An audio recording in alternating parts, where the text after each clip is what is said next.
Hyvät Lionsliiton jäsenet, arvoisat ympäristön ystävät, on kunnia saada olla osana Lionsliiton vuosikokousta näin etätunnelmissa.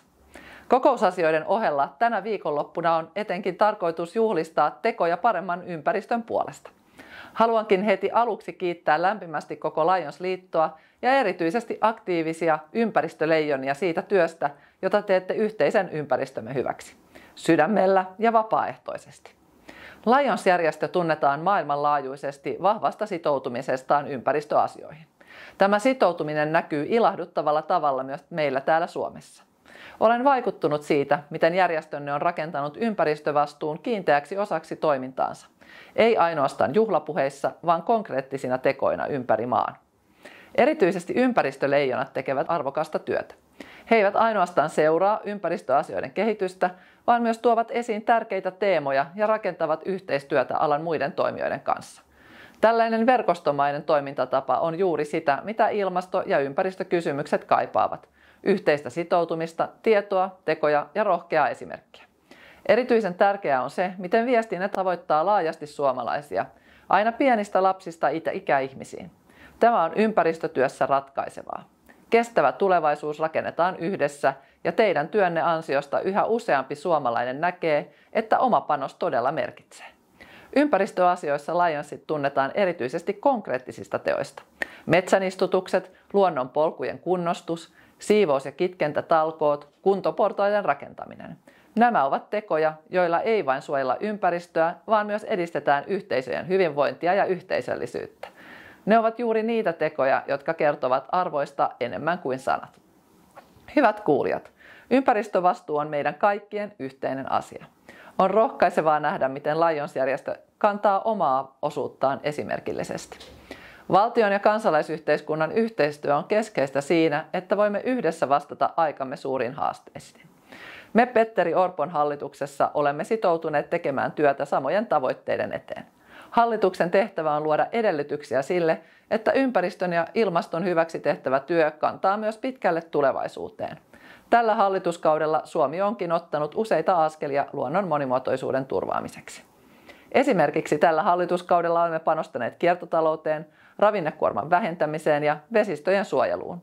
Saaristomeren valumealueella on käynnistetty pilotteja ravinnekuorman vähentämiseksi. Palokinkoskien ennallistamisella ja vaelluskalojen kulkureittien parantamisella suojellaan uhanalaisia lajeja ja elinympäristöjä. Metso-, helmi- ja nousuohjelmien jatkuminen on ollut tärkeä viesti luonnon ystäville ja vapaaehtoisille toimijoille. Luonto ei ole vain suojelukohde, vaan se on myös elävä osa ihmisten arkea ja hyvinvointia. Tämän vuoksi hallitus tukee aktiivisesti luontoliikuntaa osana valtakunnallista Suomi liikkeelle -kampanjaa.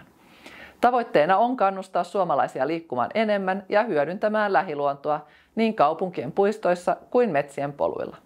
Tämä ei ainoastaan lisää ihmisten hyvinvointia, vaan vahvistaa myös luontosuhdetta, mikä on kaiken kestävän toiminnan perusta. Hallituksen linja on selkeä.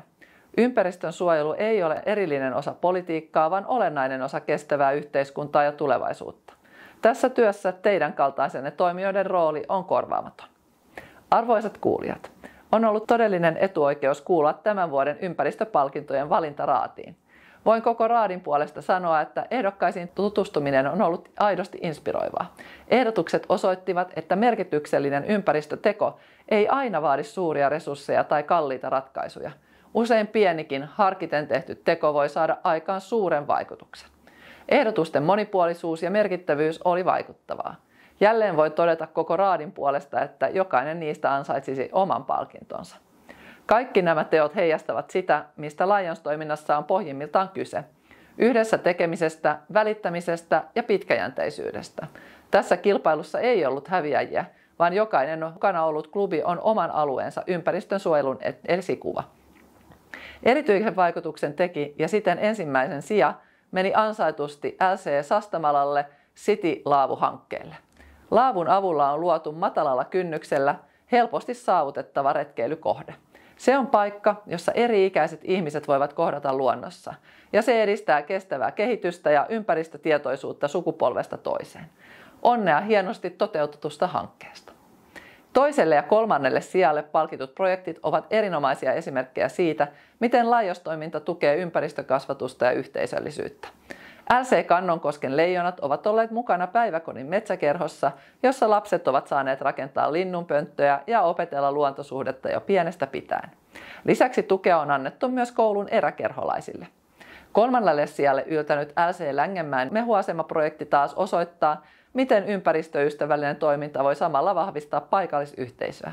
Mehuasemilla on tarjottu palvelua kyläläisille ja luotu merkityksellisiä kohtaamisia luonnon antimien äärellä. Kunniamaininnan saanut LC Punkaharjun hanke on erinomainen esimerkki siitä, miten saadaan aikaan, kun yhteisö tarttuu toimeen ympäristön puolesta. Purjehtijana tiedän, kuinka arvokkaita ovat puhtaat vesistöt ja kuinka nopeasti yksi laiminlyöty alus voi vaarantaa sekä maiseman että vesiluonnon. Tämän työn ansiosta ei ainoastaan siivottu rantoja, vaan suojeltiin vesistöä konkreettisesti. Tästä työstä on syytä olla ylpeä. Arvoisat Lionit, te osoitatte päivittäisellä työllänne, että ympäristötyö ei ole vain korulauseita juhlapuheissa. Se on tekoja, jotka syntyvät halusta suojella ja kehittää yhteistä ympäristöämme. Kiitos, että innostatte ja vaikutatte. Kiitos, että näytätte esimerkkiä niin lapsille ja aikuisille kuin meille päättäjillekin. Toivotan lämpimät onnittelut kaikille palkitoille, mutta samalla haluan onnitella ihan jokaista osallistunutta klubia. Työllänne on arvoa, näkyvyyttä ja ennen kaikkea merkitystä. Antoisaa vuosikokousviikonloppua Raumalla.